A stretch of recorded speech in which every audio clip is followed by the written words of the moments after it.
Hər kəs xoş gördük. Mən Pesink Ramiz Vidayev. Bu gün sizlərə maçlarda yığdığımız kameni detallı şəkildə çəkib sizlərlə paylaşacağam.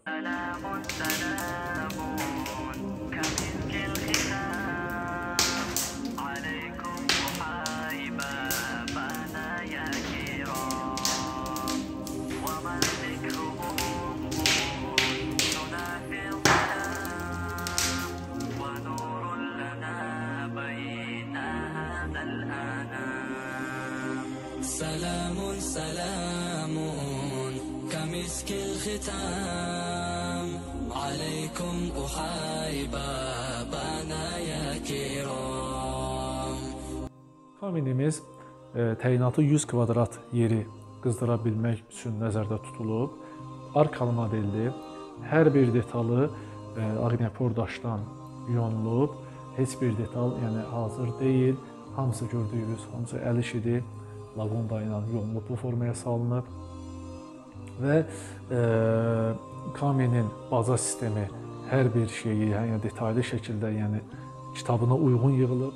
Manqallardan fərqli olaraq kaminlərin baza sistemi daha həssasdır. Yəni təyinatı düzgün olmalıdır, quruluşu mütləq düzgün olmalıdır. Ölçülər hamısı onun nəzəriyyəsindən uyğun olmalıdır. Manqalın baza sistemi nə qədər geniş olsa, o qədər daha uyğundur. Çünki tüstünü dartması lazımdır. O bir problem yaratmır. Amma kamində elə deyil. Əgər kaminin baza sistemi düzgün təyin olunmazsa, yanan od, od yanarkən ayrılan o istilik miqdarının hamısı çölə çıxacaq. Yəni sizin kamininizin faydalı şəmsalı sıfır olacaq, qızdırmayacaq. Və ya əgər baza sistemi düzgün olmazsa, əksinə içəri vura bilər. Yəni ocaq yanır, baza sistemi onu darta biləcək qabiliyyətdə deyil. Onda da əksinə vuracaq içəriyə doğru tüstü. Ağız hissələr hamısı qara olacaq, arxa hissələr və o da nəticədə problemdir və bunlara sonradan müdaxilə eləmək çətindir. Məsələn, bu PET sistemlərinə sonradan ikinci olaraq nəyəsə müdaxilə edib dəyişdirmək demək olar ki, mümkünsüz olur. Gələk həmin PET sökülə və yaxud da hansısa bir motor qoyula, onlar da ki, müvəqqəti bir çarədir. O baxımdan mütləqdir ki, kaminin baza sistemi düzgün olsun. Bir digər nüansa nədir? Kaminimiz yanarkən istifadə elədiyi havanın mənbəyi. Misal üçün, əgər kaminimizdə odun yanırsa, mütləqdir ki, alışmanın getməsi üçün oksigen lazımdır. Əgər qapalı sistemdirsə, alışma gedərkən o içəridəki yanan odun içəridəki oksigen miqdarını azaltmış olacaq. Məsələn, normalda 1 kiloqram odunun yanması üçün 7 kub havaya ehtiyac vardır. Ona görə də içəridəki havanın tükətməməsi üçün, azalmaması üçün nə etmək lazımdır? Kənardan biz çöldən kaminimizin pol hissəsinə, yəni odunun qoyulduğu hissəyə oksigen kanalı çəkmişik, hava kanalı çəkmişik. Yəni əgər odun yanarkən içəridəki havanın istifadə eləməsin, çöldəki olan oksigenlə alışma getsin. Bu həm alışmanı sürətləndirir, həm də ki, içəridəki oksigenin miqdarı azalmamış olur. Bir digər nüansa nədir? Kamin yanandan sonra əgər içəri qızırsa, otağın hərarəti artırsa, onun baza sistemini qapamaq lazımdır. Bu nə üçün lazımdır? İçəridəki havanın çölə çıxmaması üçün.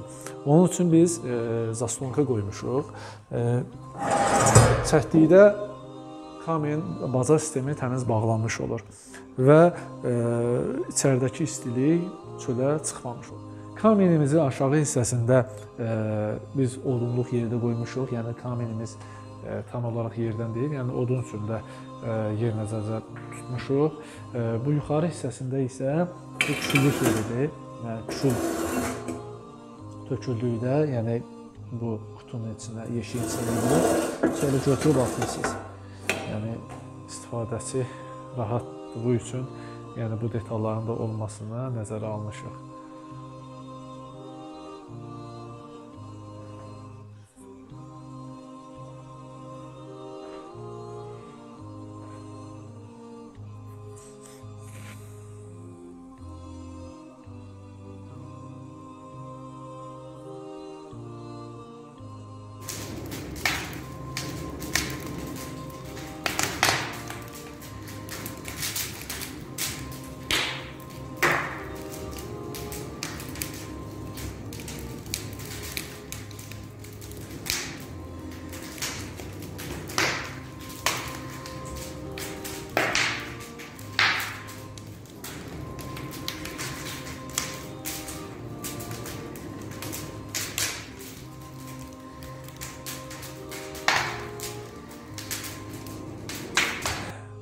Belə dəyərli izləyicilər, bu videomuzda da sizlərlə kaminin işləmə prinsipi, onun detaylarını sizlərlə paylaşdıq.